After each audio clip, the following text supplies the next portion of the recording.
আবারও চলে এলাম রান্নাঘরে নতুন একটা রেসিপি নিয়ে। এই এখানে দেখুন বেগুন ছোটো ছোটো করে কেটে রেখেছি, আর এখানে পোস্ত, শুকনো লঙ্কা, কাঁচা লঙ্কা বেটে নিচ্ছি। দেখুন কি করি, সঙ্গে রাখুন, দেখতে থাকুন পুরো ভিডিওটা, দেখবেন, স্কিপ করবেন না। কড়াই গরম হয়ে গেছে, কড়াইতে তেল দিয়ে দিচ্ছি। তেল গরম হয়ে গেছে, এবার বেগুনটা দিয়ে দেবেন। অবশ্যই এটা সরষের তেল দিয়ে করবেন, তাহলে খুব সুস্বাদু হয়।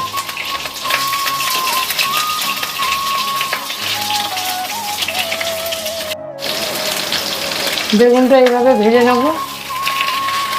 আপনারা দেখছেন অথচ সাবস্ক্রাইব করছেন না কেন বলুন তো?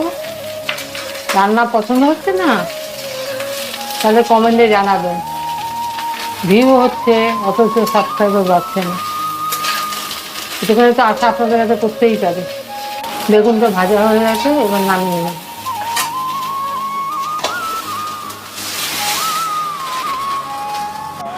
আবার কড়াইতে একটু তেল দেবো, ওই তেলেই বেগুনগুলো আবার ছেড়ে দেবো।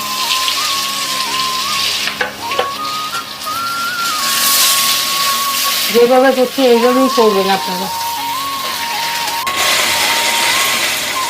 এখানে নুন, হলুদ, পোস্ত বাটা, শুকনো লঙ্কা, কাঁচা লঙ্কা একসাথে মিক্স করে নিয়েছি। এবার এটা দিয়ে দেবো। এবার একটু ঢাকা দিয়ে দেবো। হয়ে গেছে। এবার এবার একটু সর্ষের তেল দেবো নামানোর আগে। ধনে পাতা কুচি,